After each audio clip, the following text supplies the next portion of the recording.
Jimbo Fisher is officially out as the Texas A&M head coach after underperforming over his tenure in College Station. Despite almost making the college football playoffs in 2020, going 45-25 overall, and a 27-21 record with the talent and resources available by the donors was simply seen as unacceptable by the higher-ups. And as a result, Fisher was axed. So what is next for Fisher? And who will Texas A&M hire to replace him? Well, let's go to the clipboard. Well, what is Jimbo going to do? What is his next step, you might be asking? It's easy. The most likely thing for Jimbo to do is to live off his $72 million for the next couple of seasons. Or, if you want to go a more interesting route, perhaps he becomes an analyst at Georgia or another Power 5 program. But I do not see him going back to the Alabama coaching tree anytime soon. Personally, and I know these are long shots, but I'd like to see Jimbo Fisher at Mississippi State or maybe even a higher up Group of 5 program in the American. But if I was Michigan State, I would pull the trigger on hiring Jimbo Fisher because you know he can recruit and you know he can coach winners. Okay, quick sidetrack. Some of the comments I've seen online about Jimbo Fisher are just tacky and unacceptable. End of story. Despite all the questions about the character development in his players, his recruiting methods, his play calling and game managing, Fisher has had no controversies and no character concerns over his time at both Florida State and Texas A&M. At the end of the day, Jimbo Fisher did not have any character concerns and should not be berated and made fun of like the likes of Deshaun Watson and Mel Tucker like I've seen online. You can call him a bad coach, sure, whatever. But I feel like painting him as an awful person when he hasn't done anything that deserves that sentiment is just wrong in my opinion. But sorry, I know that's besides the point, I just had to get that out there. So we've heard about Jimbo Fisher's next step. Let's talk about Texas A&M's. And let's not dwell on the fact that A&M will pay Jimbo $72 million because if money were an issue, A&M wouldn't have fired Jimbo.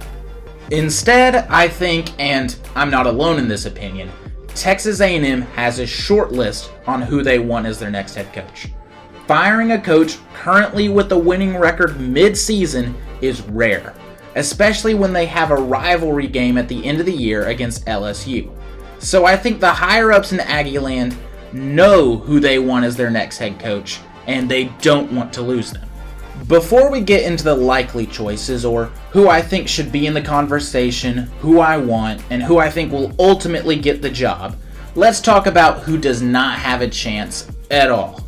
To lead off the no way Jose coaches, I would have to say Dan Lanning is not leaving Oregon. He already has said in the media he's fine in Eugene, and Oregon will not lose another head coach because they're scarred. Chip Kelly left, Taggart left, and now Cristobal left. And they are not going to lose Dan Lanning. Phil Knight is going to pay him handsomely for this season. When I saw online people say Kirby Smart would get handsomely offered by Texas A&M, and people were actually debating on whether or not he would leave Georgia, I laughed.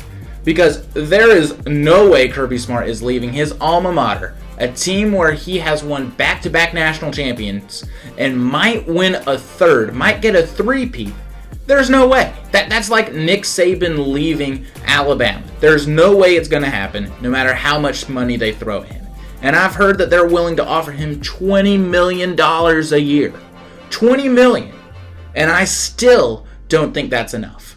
The next coach who I think will not go to Texas A&M is Kalen DeBoer. Now this might come as a surprise because a lot of people have him in the conversation, but personally I think Washington is the better spot right now because they're going into the Big Ten and they're really competitive in the college football playoffs.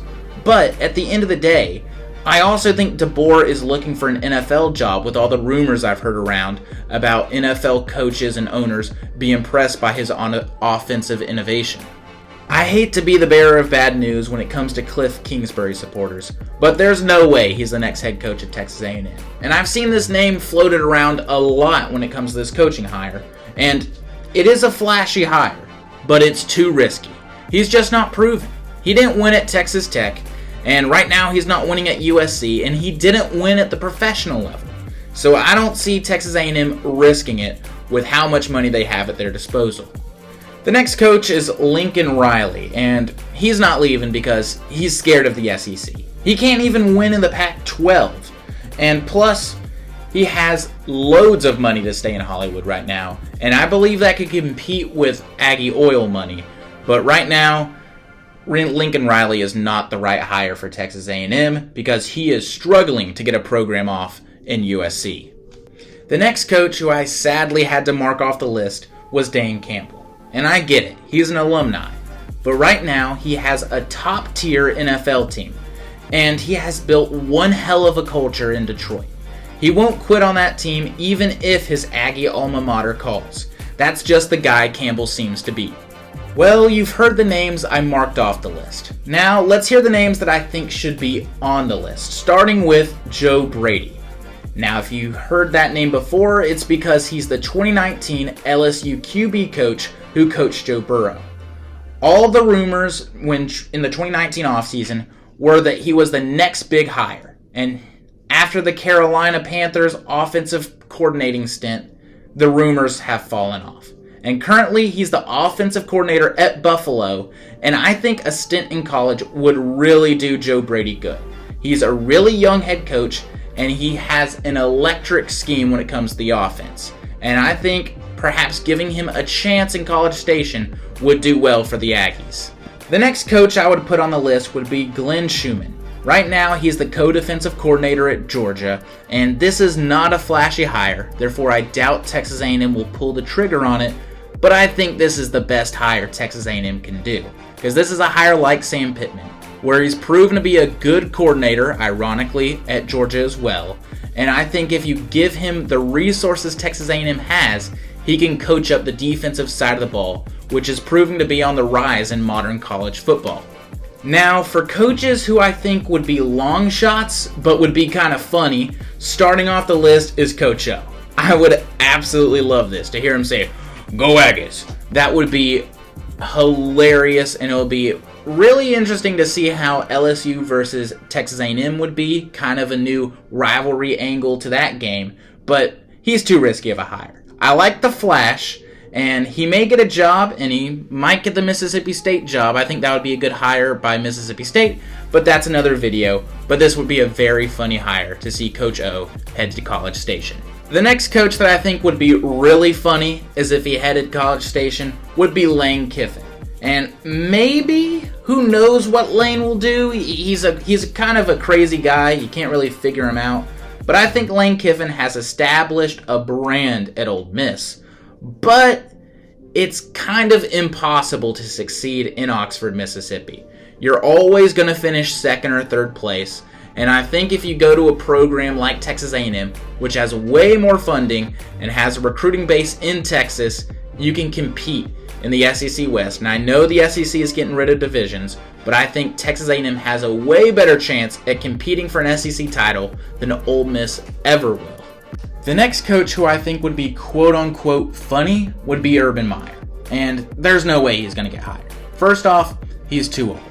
And second off, there's all the character concerns. And you know what I'm talking about. And he would be from a past era. This would be like hiring Les Miles. And it would be like the Kansas hiring Les Miles a couple years ago. And something tells me we'd see Urban Meyer repeat what happened in Jacksonville, except this time in College Station. It just wouldn't work out, no matter how much flash the name brings. Now let's talk about the coaches that have the best shot at landing the Texas A&M job, starting with Dan Quinn. Right now, he's the defensive coordinator of the Dallas Cowboys, so he wouldn't have to go far to go to College Station. And seeing as he's in Dallas, he already has a built-in pipeline when it comes to Texas recruiting, because having that former NFL head coach, former NFL Dallas Cowboy defensive coordinator is a huge boost to not only your defense, but recruiting success. And he has already had success in the college level. Just look at what he did in Florida. So much recruiting success and so much coordinating success. The next coach who I think has the best shot at the job is Jeff Traylor. He is a phenomenal recruiter, a former Texas high school legendary head coach, and he is a great program builder. Look at what he's done at UTSA. And this isn't really a flashy hire, but it would do great for recruiting because then you have high school head coaches who know the head coach at Texas A&M. You have a built-in pipeline to the best programs, and this would do great for Texas A&M recruiting. And we all know how Texas A&M loves to recruit. But not only would this do great for the recruiting level, but we know Jeff Traylor can get results on the field with what he's done at UTSA. And the last coach who I think has the best shot at the job is Mike Elko. And he is the second most likely. He's a former Aggie defensive coordinator, and he's a great coach, and he's proved he can build a great program. Look at what he's done at Duke. This would be a great move for Texas A&M, and I think this is likely to happen, but it's not the most likely. And I think there are a lot of red flags right now with the game managing at Duke, because right now Duke is 6-5 despite their good start to the year. But I think this is more on their quarterback being injured, and you can't really blame Mike Elko for his quarterback getting injured. And I think a change of scenery and a better program and a better spot in Texas A&M would not only do Mike Elko well, but would do great for Texas A&M. Okay, so who is my guess for being the next coach of the Texas A&M Giga Maggies? And my guess is, drum roll, and I'm not going to add drum roll effects in Premiere, so let's just say it, Mike Norvell. They need to do this. This would be a slam dunk hire. And I know he had a press conference on how he is focused on Florida State, but he didn't outright shut down the rumors like Dan Lanning and Deion Sanders. I think Norvell is legitimately interested in Texas A&M, and he's just playing hardball against Florida State.